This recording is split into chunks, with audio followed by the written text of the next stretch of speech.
Welcome to Freethought Forum TV. My name is Riv. And I'm Faithless Forrest. This is a program by the Atheist Society of Knoxville and the Rationalists of East Tennessee. This program is for people interested in a life free of supernatural beliefs. And today we're going to talk about the Bible. The Bible. Such a fun book. All righty. But why don't you tell the viewers about the Atheist Society of Knoxville? Well, the Atheist Society in Knoxville and the Rationalists of East Tennessee has multiple meetings every month. We got the first and the third Sunday, in which we meet in the the annex in the cafeteria over there in Pellissippi State and Hardin Valley. That's 10:30 to 12:30 approximately. Lively, timeless conversations about all kinds of stuff. Had a conversation about free will. It was free will was the subject. I missed that one, but I was looking forward to it. Yeah. The conclusion was, I think that it's a so poorly defined concept as to be useless. Yeah.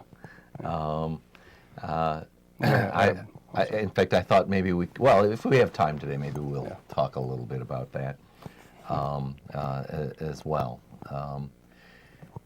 But we also have the book club, and that's on the second. That's one of my favorites, is the book club. It's the second Sunday of every month. Meet up And where does that happen? The Books a Million on Walker Springs. Approximately Kingston Pike and Walker Springs. It's in the shopping center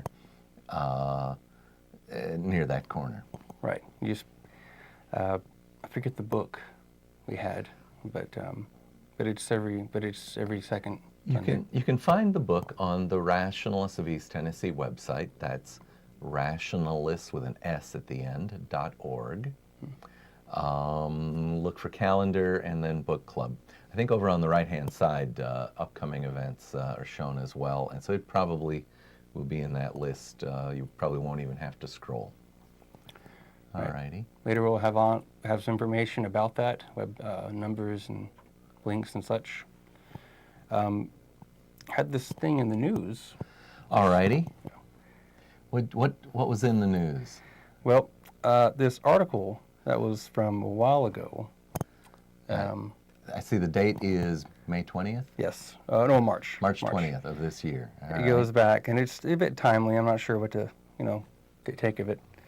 But it has this by a contributor, by Richard Brand, who's a reverend at the Huffington Post.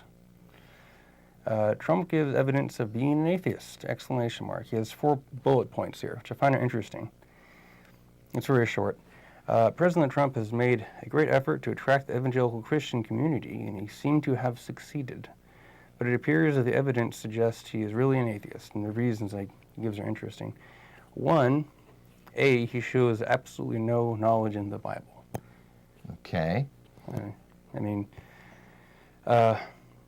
2, when he went to the National Day of Prayer, all he could talk about was his former TV show, which I recall Arnold Schwarzenegger having a counterpoint to that. It was kind of entertaining. All right.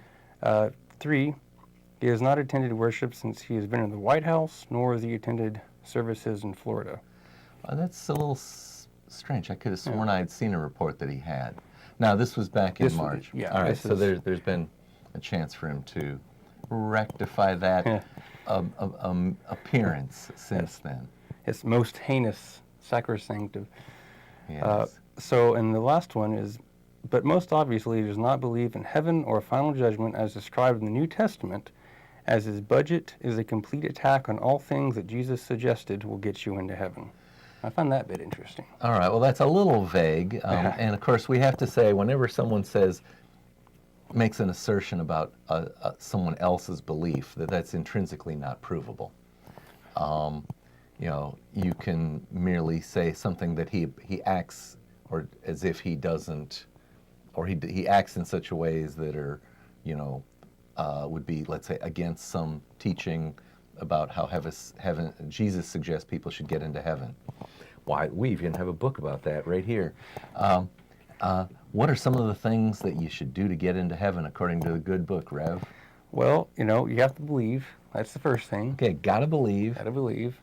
Belief is more important than apparently more than acts. Yeah, if you believe that's one of the according to this book. According to the book, And that's one of the frustrating things about it is that you'll ask some people, and they'll say, well, no, acts are a part of faith. Faith is a part of acts. It's all circular. Well, of course, in this book it says that acts are one of the ways as well. The book contradicts itself. Oh, yeah, up and down. Yeah, viewers, if you want to help us with specifics about where those contradictions occur, we'd appreciate it. This copy of my Bible, this Bible is not marked up for that conversation. Well, so this article ends in an interesting way. It ties into everything. It says Martin Luther, the German Luther of the Reformation, said that atheists were often closer to God than those who professed faith. So I'm not suggesting anything negative about being an atheist. I'm suggesting that the one who has pretended to be such a devout Christian as Trump needs to be called out for what he really is. All righty. I find this interesting. Well, yeah. So if you begin with letter A, it said he shows absolutely no knowledge of the Bible. Yes, when I think he was challenged to quote a passage, and he didn't. Yeah. And 2 Corinthians as well. I mean, so just little things, but.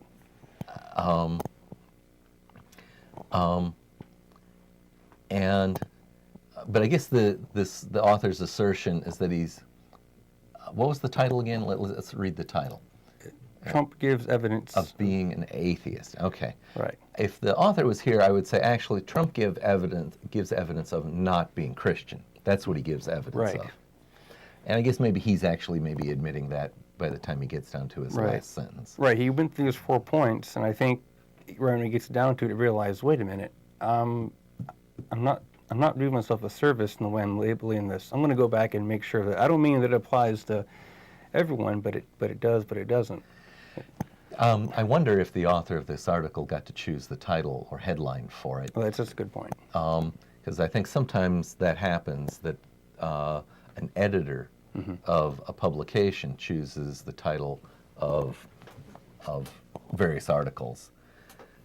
So I guess let's go back to the title again. It says, Trump gives evidence of being an atheist, and that's what I objected to. I think there is no evidence that Trump knows anything about the tenets of Christianity. We were just talking about that earlier. Given everything that has happened, I don't really think theological discourses and dealing with counter-apologetics has really been something he's looked into, but I could be wrong. He could be a pocket apologist for all I know. I don't. There is no evidence of that. Okay. Yeah, I just found it interesting because when it says what it really is, again, it's the labeling, right? It's not a Christian versus being an atheist, and it's painted in a bad light when really that's a very loaded statement. The phrase here. Which phrase? Oh, an atheist. Very good. All right. Yeah. It's painted in such a bad light because it's such a packed thing to state. It draws out to people's natural reactions to the words such as agnosticism and atheism. Yes. When if you really dig down, you find out that everyone's a person, everyone's someone, whether they believe or don't believe. That's the difference in the titles. But we're all living our lives, and we're still going to have our same inclinations. We're still going to pursue our hobbies. It's just, in one, you have baggage to deal with. Huge existential crises down the road. If you think about it long enough, and start having doubts and everything, able to escape from it. In the other situation, you have escaped from it, or you were never bought into it. You don't have to worry about it. You can face life without that unfalsifiable assertion that there's some kind of place your body goes to. We don't even know what a soul is if it even exists. I mean, so. Well, at least many of them assertions are so vague as to be unfalsifiable. Right. I think once again, in this book, I think there was an implication that heaven was actually just above the sky, and that the sky was a firm object.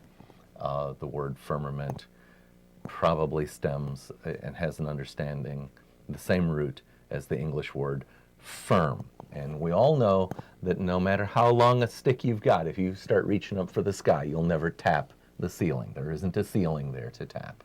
Right.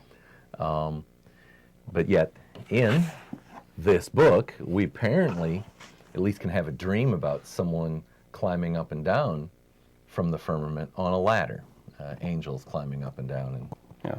I guess maybe they're running Yahweh's errands. I guess I tend to the think Greeks had Hermes to do that. Yeah. Great messenger. And he would leap from the top of Mount Olympus, I think, was his specialty. You know, But Yahweh's got a whole bureaucracy to do that. Ladders of angels going up and down. well, I think at Disney's Hercules, I think they're just a nice little fun rendition of the characters and their personalities. I've not seen it. You're going to have to elaborate. Oh, I think it's one of the classics. And they even had some humor in there that probably you wouldn't get unless you looked into Greek mythology. So you had, Hercules, and they twisted it a bit, right? They twisted it out to be that Zeus and Hera had, by kind of a natural birth, right, of Hercules, or Heracles as it is, but Hercules in the movie at least. And what happened is Hades makes this concoction and basically puts it in a bottle, and these two imp-like creatures, comical relief and demonic mischief, steal Hercules away out of his crib. Of course, Zeus finds out, raging, right? But they steal Hercules away, and they feed him this bottle, and it's supposed to kill him. But he drinks everything but the last drop. And so he's basically had his godhood taken away from him, but he still retains his godlike strength. And that's when in actual mythology, Zeus was going around philandering all over the world. So, yes, Hera is not Zeus or Hercules' mother, or right. Heracles' mother. And that I think the various tasks that Hercules was set to do was something that Hera put in front of him. Right, because Hera was or something. Hera was always trying to make life difficult for Zeus's children by mortal women. All righty. Had a number of them. Yes. All righty. Well, so it's in a sense a similar conclusion. I guess the Huffington Post article is a similar conclusion that I'd come to, that Donald Trump doesn't look to have remembered, if he ever was at a Sunday school lesson, he never remembered one of them.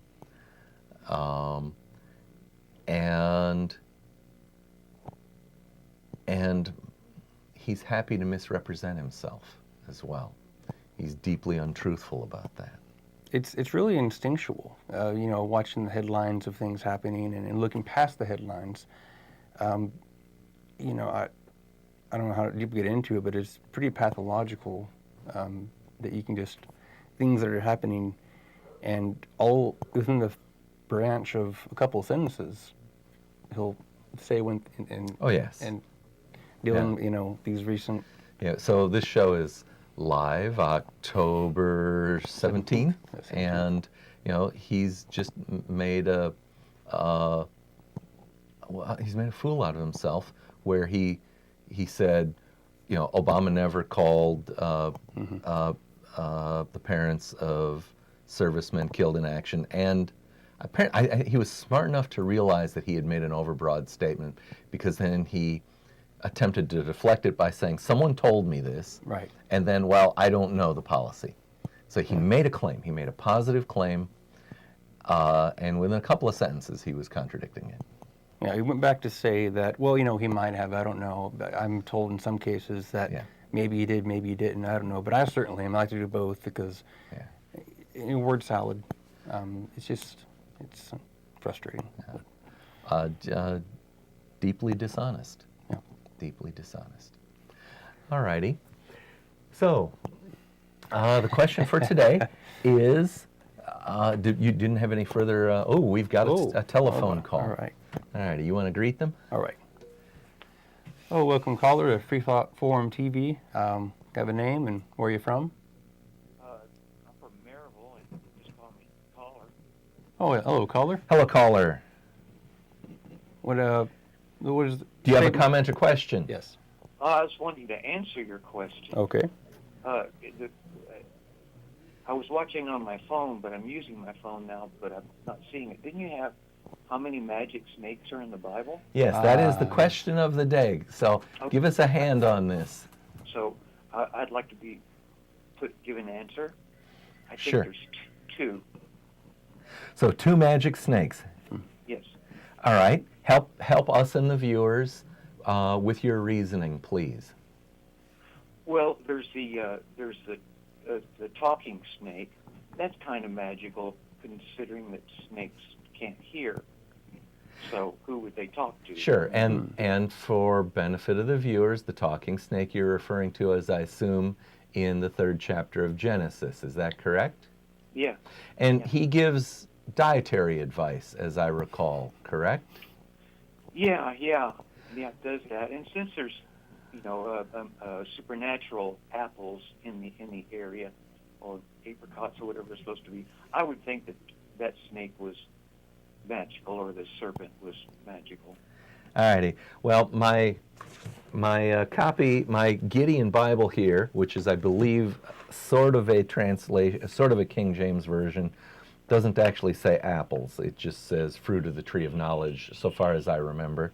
Oh, But- yeah, I know. It's just tradition that it was an apple. Yeah. Well, when you say tradition, I wonder if it may come from Paradise Lost, because I've never read Paradise Lost, but I've somewhere learned that a lot of the things that I'd heard attributed to the Bible before I read the Bible are coming from Paradise Lost. Ever read Paradise Lost? No. Never read? No, I Rhyming got to- the idea that it was yep. an apple from watching Desperate Housewives. All right. That was- So at least neither Rev nor I nor you have read Paradise Lost, so my speculation cannot be confirmed nor denied. All right. So the talking snake gave dietary advice. Caller, how did that dietary advice turn out for the recipients? Well, everybody got punished except for the snake. Well, No, excuse me, except for Adam. No, everybody got blamed except for Adam. That's correct. all right, that's a good way to put it. Let me write that down. Everyone Got blamed. blamed. Now, of course, Adam, if we take the words of the Bible, Adam was sent out to till the soil and work by the sweat of his brow. So that's kind of punishment. Mm-hmm. Eve got the punishment of making the pain of childbirth greatly increased. Now, there had been no mention of childbirth up until this time, so that had me kind of wondering if there was some things left out. Well, how could you increase it if it hadn't happened? Well, that's my point. It seems a little bit kind of inconsistent the way the story's written. But the serpent, what happened to the serpent? Oh, he was made to crawl on his belly. So that implies that prior to this, the serpent... Yeah, it may have had wings for all we know. It was supposed to be beautiful. All right. All the rest of his days But shall crawl. Adam was the only one who was blameless in all of this. It's all on Eve. According to the New Testament, that Eve was fooled, so she was to blame, but Adam was not fooled, so he was to blame. So when it comes to the fall of all mankind, it's woman's fault. Uh-huh. I'll confess, I don't remember book, chapter, and verse, but the word was deceived. The woman was deceived. And that, how should we say, that the choice of that word seems that even more ironic than the writers of that would blame her, Eve, and say that things like, well, she shouldn't speak in the church and go home and learn in quiet, for being deceived. Yeah. Yeah. Well, you know, it reminds me of, in Greek mythology, it's actually, as I understand it, one of the things that made its way into in the Bible was the idea of a blood curse, or something that it basically goes down to two individuals, I'm horrible with the names. One of them invited the other over for dinner and had all the children killed unbeknownst to the father over for dinner, and the father ate all the children, unbeknownst that what happened. And then so henceforth it becomes a line of never-ending revenge. Yes. And that found its way into basically the fall and the sin, so on. Eating children thing, that's a common theme in the Bible, too. There was one story about two women that had children. They were starving. Each one had a child, and they said, okay, we'll kill and eat your child today. And the next day, the other woman says, no, I don't want to kill my child and eat it. And I thought to myself, how much of an appetite must you have if you can eat a whole child one day between two people? So I think, caller, that it didn't necessarily say the next day. And I think what it said is that, maybe let's say it implied next week, that when the time came, that makes more sense. That when the time came to reciprocate, the other woman was nowhere to be found. Oh, okay. Yeah. I thought it was in one day, and I thought, what? Well, I'm sitting here thinking, could there be more than one instance of this, and I'm remembering one and you're remembering another? The Bible certainly repeats itself, and it repeats itself with variations. And, that's the nature of the beast. It's been cobbled together. There are some elements in there that make you think.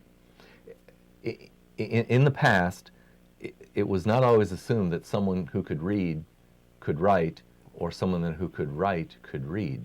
That the act of writing was merely copying what you saw, and that's an explanation for why there are certain characteristic kinds of errors in the Bible where certain sentences will get repeated, sometimes inserted into other sentences kind of nonsensically. That our sometimes host, Joe Barnhart, there's a special word in the vocabulary of people who practice higher biblical criticism for such a repeat happening. Okay, so we've dealt with magic snake number 1. That's in the 3rd chapter of Exodus.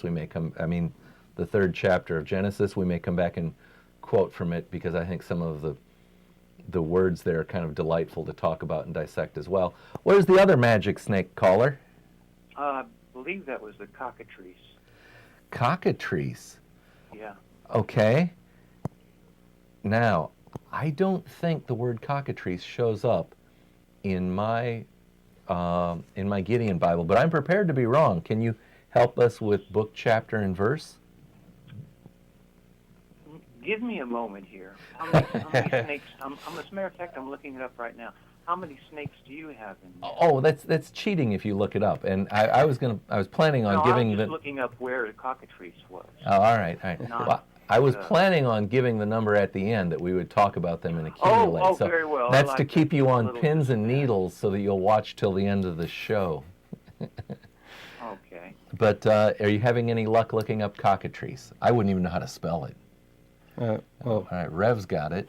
Yeah. And does it say chapter and verse? Oh, that's what I'm looking up now. All right.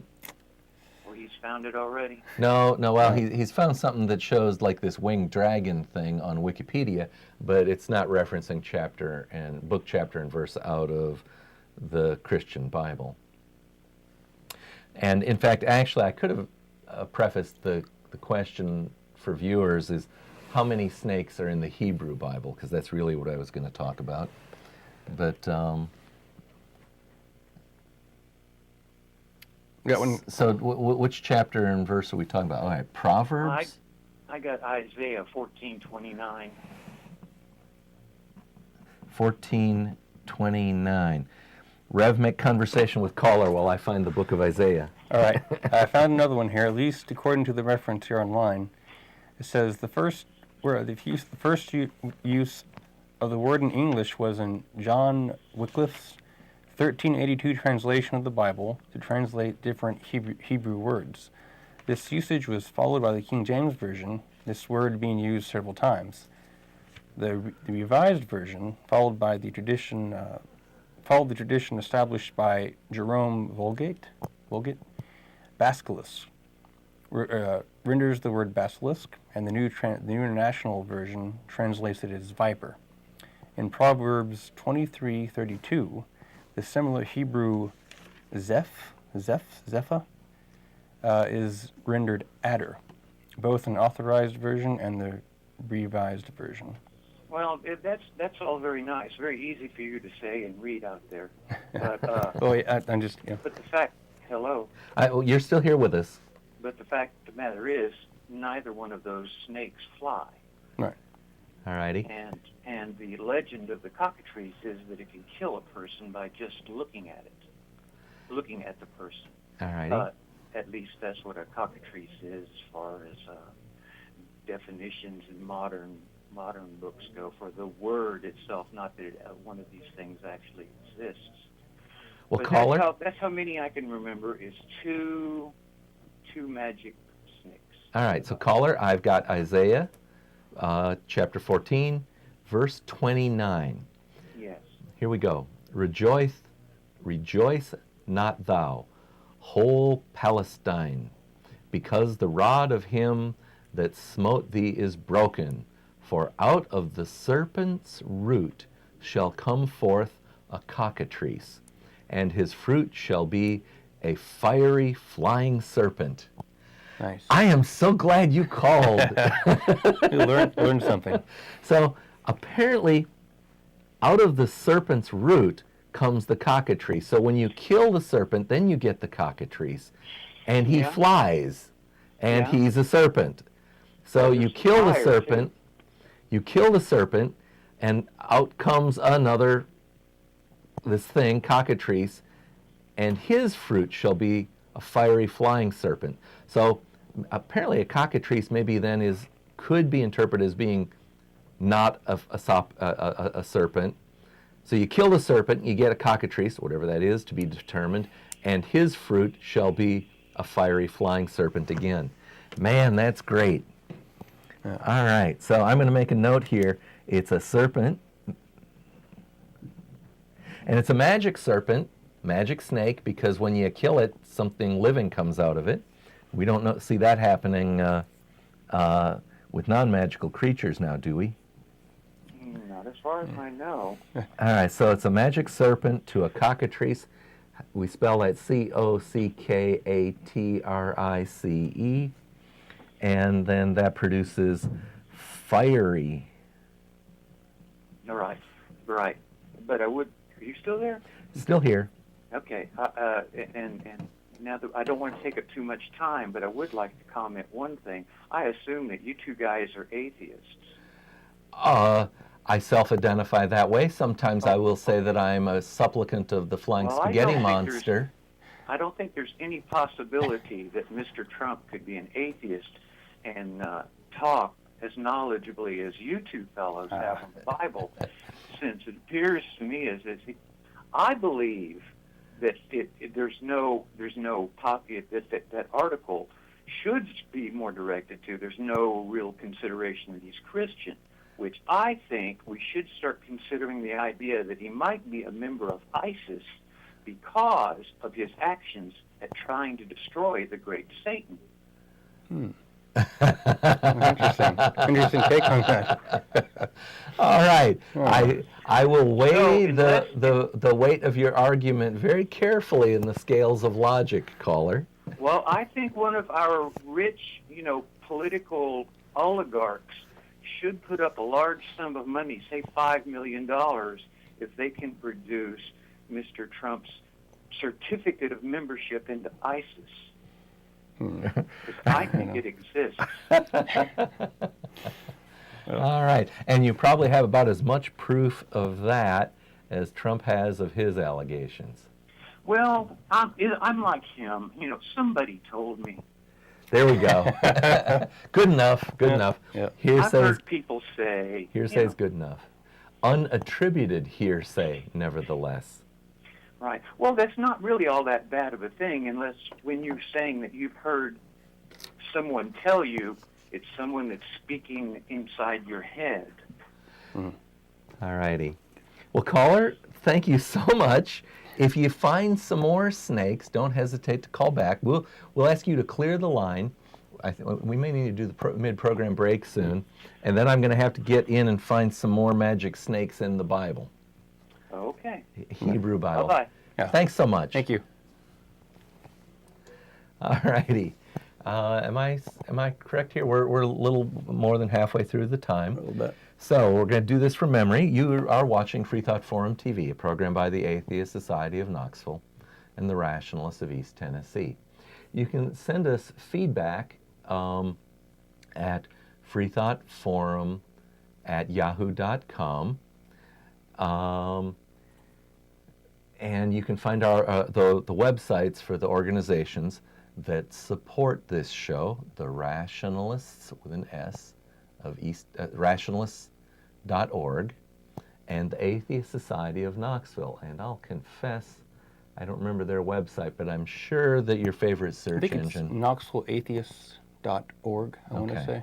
Yeah. Yep. And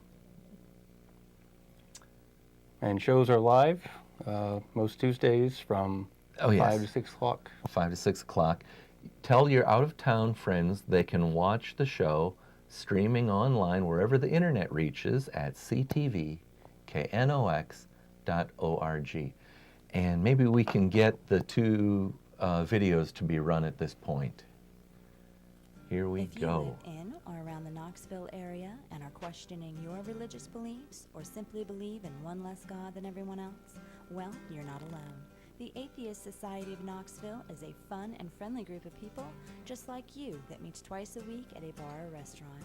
We meet every Tuesday night following the show. You'll find our group either inside or on the patio. Look for Richard Dawkins' silver-jacketed book, The God Delusion, standing upright on the table. But if you plan to preach, proselytize, provoke, or punch, please don't. We all question what we believe at one point in our lives. If this is the time for you, come join us for food, drink, conversation, and fun.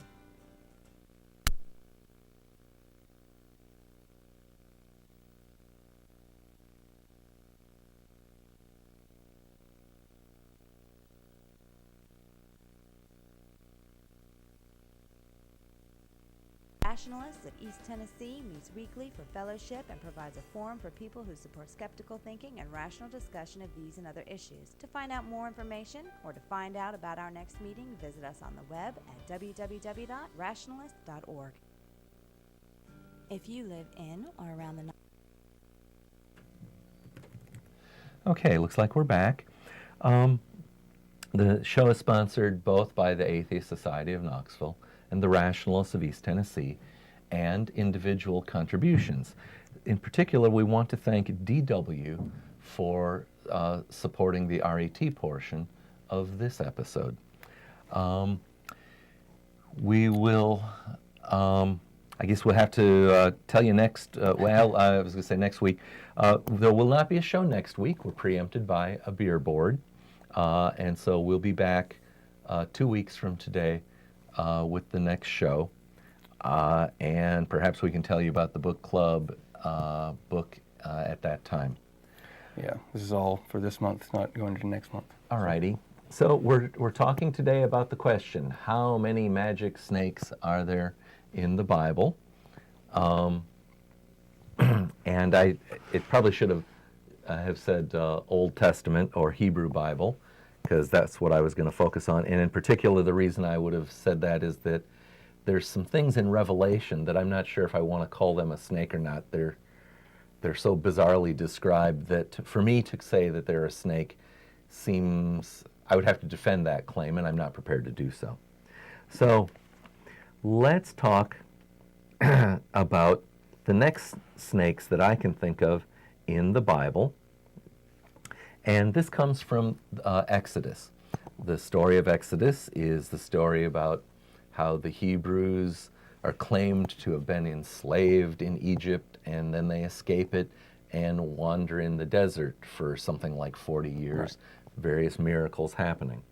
But a magic snake shows up in this. And so, is it that Moses just woke up one day and said, I think I should lead the Hebrews out of slavery? Or, Rev, can you describe what was his motivation? Well, as I understand it, he was called upon. All right. But he had a really bad speech impediment, so his brother did it instead. Okay, so that's not that's technically not biblical. Nowhere in the Bible does it say that. What I would like to do is focus on what does it say, and I'm generally going to say the King James Bible. And then if people want to talk about other versions, then we need to talk about which versions those are. But there's this thing where Moses gets his charge, his commission to go do it, and it involves some magic as well.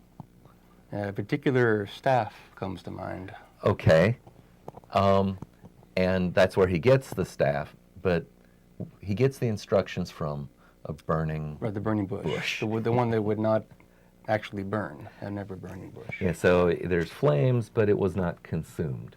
Right. Alrighty, and he's given a magic.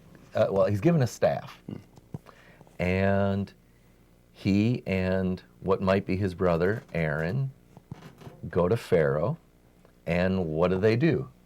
Well, they make their case to try to free the Israelites, as it's described.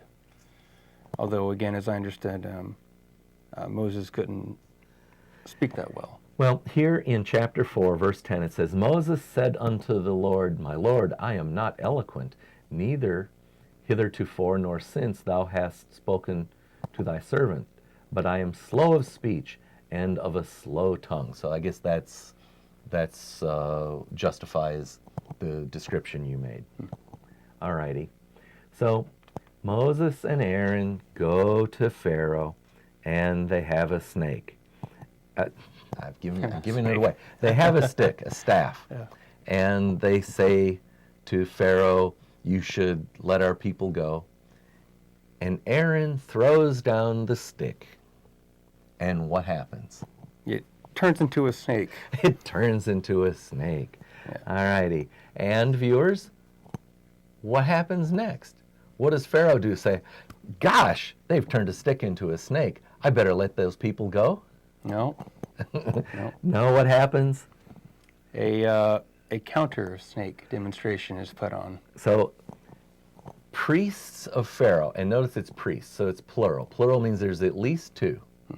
They run up, they have staffs, and what do they do with their staffs? They turn into snakes. Well, they throw them down, and they turn into snakes. I love this visual image of throwing them down. Yeah, because it's a stick, it's solid. They didn't say they were twirling snakes around over their head. They got staffs, and they throw them down. Look, I've got a pen.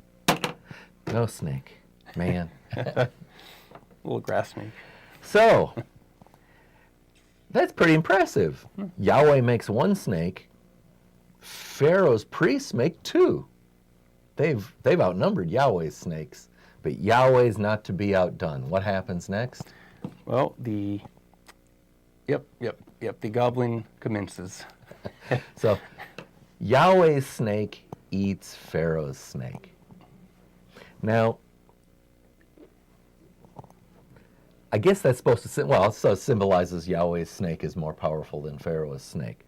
But if we'd had a Christian caller here right now, I'd be certainly love to ask the question, who turned Pharaoh's priests' staffs into snakes?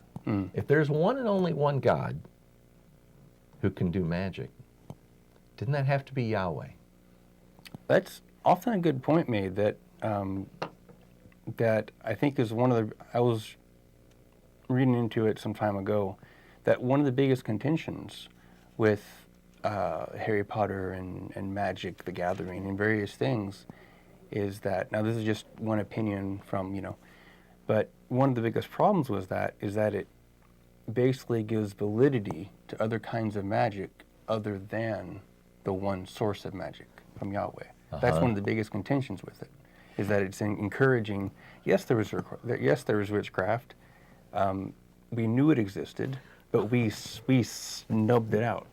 And that's one of the problems, is it poses, you could say, competition in the world of wizardry, one might say. Okay. So I'm asking the hypothetical Christian, though, if there's only one God, who turned Pharaoh's staffs into snakes?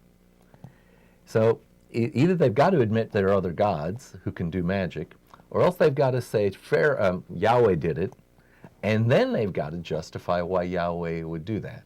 Right. So if hypothetical Christian caller says, well, Yahweh did it, I can't help but say, was Yahweh being fair to Pharaoh's priests, to Pharaoh, and in fact even to Moses and Aaron? If Yahweh is playing both sides of this game, what is the point? Why would Yahweh even do that? If Yahweh is doing it, we should be asking we should try to look into his mind and infer his motives. I mean, we do that all the time with our fellow human being. It's a fair question. If someone's going to say it's not a fair question, I would definitely say you got to explain why it's not a fair question, and don't ever try and speculate on someone else's motivations if you're not prepared to speculate on Yahweh's motivation for such a grand deception. Well, I liken that to, if I may be humored in this, I liken that to Game of Thrones in a way. So essentially you have Peter Baelish, right? Hopefully it's not a spoiler. Very early on. I've never watched any series. Right. It's a complete spoiler for me, right. But charge ahead. Very early on, you find out what his character is like. And brilliant acting, by the way, across the whole cast. So Peter Baelish, he's a conniving, very, I don't like for the right words, but he's always scheming. He has his hands in all kinds of pots, and he's scheming, making all these plans go under his way. And he makes the situation to where this one act, you could say, is what caused the rest of the conflict to happen throughout the whole series. And that is that he says this dagger, which is responsible for a murder, came from another character. But that's not the case. But he plants the seed. And all these other things happen, the War of the Realms. So, going back to the Bible, now, maybe I'm looking into it too much, but if one was all-knowing, and they knew they were playing cards, factions against each other, and he even goes on to bend to Pharaoh's will, right? Oh, yes. So one could... the word is harden. Hardened his heart. Yes. So one might say that Yahweh could be a master puppeteer playing with the lives of everyone, making this grandiose play by putting all these... I mean, that's kind of the cynical look on it. But. Well, in a way, if you are going to insist that what is written in the Bible is true, and if you're going to insist on monotheism, that can be the only interpretation. Pharaoh is not playing fair. Sorry, Yahweh is not playing fair with Pharaoh. He's maliciously cruel with Pharaoh. So I found the passage here where we have the magic snake in Exodus. It's from chapter 7, and it begins at verse 10. And Moses and Aaron went into Pharaoh, and they did so as the Lord had commanded. And Aaron cast down his rod before Pharaoh and before his servants, and it became a serpent. Maybe we should take a little, we got a little off track. I had figured we would do this right away, but we had a caller. The word used here is serpent. And the word that we have on our question is magic snakes. So let's talk about what does the word snake mean, and in particular by mean, I'm going to ask, what's the origin of the word, the etymology? Do you have that for us? All right. So at least I have the definition up here. The origin is Germanic and Old English, snaka, became snake. So it's basically a German word that means snake. There is no further depth to it. So now let's find the word serpent and its etymology. All right, this has a bit more to it. It starts out Latin as and I'll butcher it, serpere, Probably. and then serpent, creeping, to Old French, which, French, serpent, I'm butchering that again. And that's where it ends, is Old French. Alrighty. Which English and French have the share over 10,000 words together, but so it makes sense. And etymology, and definitionally it means? A large snake, a biblical name for Satan. Interesting. So Interesting. it's a snake and it's Satan. Now, within the Hebrew Bible, there is no evidence that it is Satan. That's actually New Testament. Within the Hebrew Bible, serpent is simply a snake. Now, it is a little kind of funny that if Aaron throws down the rod and it became a serpent, does that mean that it was the serpent, as in the serpent from the garden? But certainly Yahweh likes his magic snakes. They show up at critical times when he wants to make something happen. Well, let's read a little more from the King James as given to us by the Gideons. Then Pharaoh also called the wise men and the sorcerers, now the magicians of Egypt. Magicians, so they're using magic here. And they also did in like manner with their enchantments. For they cast down every man his rod, and they became serpents. And Aaron's rod swallowed up their rods. Okay, so there isn't an exact count there. Right. It sounds like it's many, but it's at least plural. Right. So if it's plural, that's at least 2. We've got Aaron, 3. We have Aaron's rod, 3. We have the magic snake from Genesis, that's 4. And finally, we've got the serpent that dies and produces a cockatrice. Thank you so much for that, caller. That's 5. Our count is up to 5. 5 plus, if they're multiple. Yes, 5 plus. So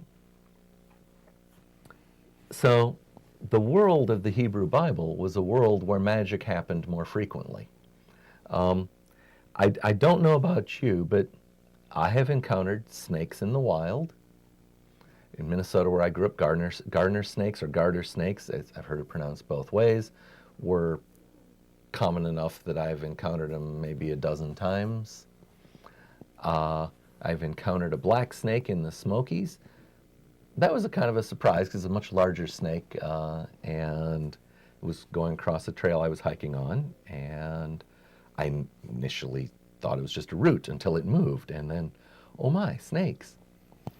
And in a wood pile, encountered, man, it was probably no bigger than this pen. No. It was a little baby copperhead, and the cat was playing with it, and I'm sure it was potentially a dangerous thing for the cat. So those are the snakes I've encountered. And not one of them has offered me dietary advice. Not one. No, I think you're shorted.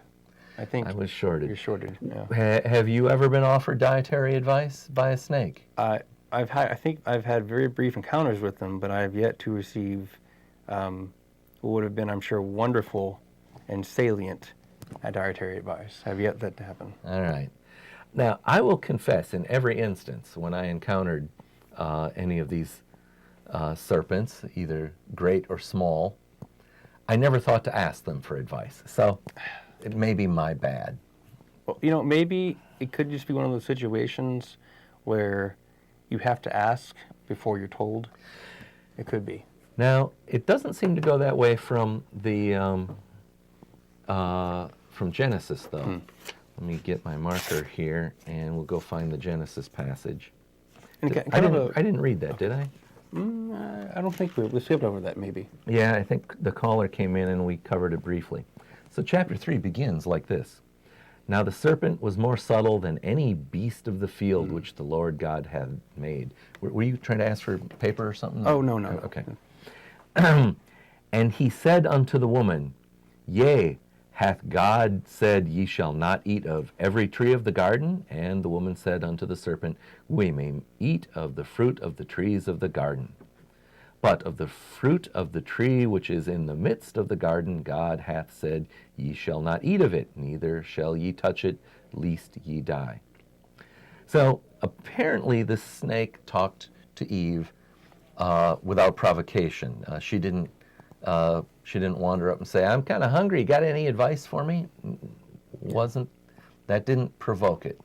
Kind of throws my theory out the window then, I guess. Oh, what was your theory? Well, it was kind of building that maybe it's one of those things where it's kind of like that movie recently with the goat, and it was I'm not sure what it was, but Haven't seen it. But the goat was silent, and it's only when she asked enough times of the goat that it eventually started speaking back to her. But otherwise, you had to engage first. So. All righty. Well, let's go on with what we've only got a minute or two left where we can talk about this, but here we go. And the serpent said unto the woman, Ye shall not surely die, for God doth know that in the day ye eat thereof, then your eyes shall be opened, and ye shall be as gods, knowing good and evil. Is that how it turned out? I don't think so much. I think that is according to the Hebrew Bible, that, well, they did know good and evil, and that in particular they covered themselves and were ashamed, as if being naked were evil. That's the implication of what we read here. So, did the serpent lie? He said what would happen. And it happened. And when the woman saw that the tree was good for food, and that it was pleasant to the eye, and a tree to be desired to make one wise, she took the fruit thereof, and did eat, and gave also unto her husband. Notice it says husband, implying there'd been a marriage. True. I think that usually implies there's this ceremony and ritual and all that other stuff. And he did eat, and the eyes of both of them were opened, and they knew that they were naked, and they sewed fig leaves together and made themselves aprons. So, if the Bible be true, the serpent told the truth, at least in Genesis chapter 3. The serpent told the truth, and the consequence was that humanity left the garden and gained the whole rest of the earth. And if the garden was smaller than the earth, they got a bigger place to stay. We could almost ask the question, were they captives of the garden? And if so, they escaped captivity into the real world, or the whole earth. But we've only got a minute or so left. We're going to have to do this from memory. You've been watching Freethought Forum, a program by the Atheist Society of Knoxville and the Rationalists of East Tennessee. See us most every week at 5 to 6 p.m. on, I believe it's local cable channel 12 or 194, depending upon your cable system. You can tell your out-of-town friends that they can see us streaming online at ctvcanox.org. What else should the viewers know? We had talked about the shows. Down at Flats and Taps? Yes, Flats and Taps. I forgot to mention that at the beginning. Yeah, Flats and Taps, we do every Tuesday, regardless of whether they're doing the show or not. It's over there by Kingston Pike. I forget the address. It's just a little bit east of West Town Mall. It's happening right now. Mm-hmm. You can come in and see and meet some of us there, and we can have further conversation on this subject. Please remember that if you don't believe in God in East Tennessee, you are not alone.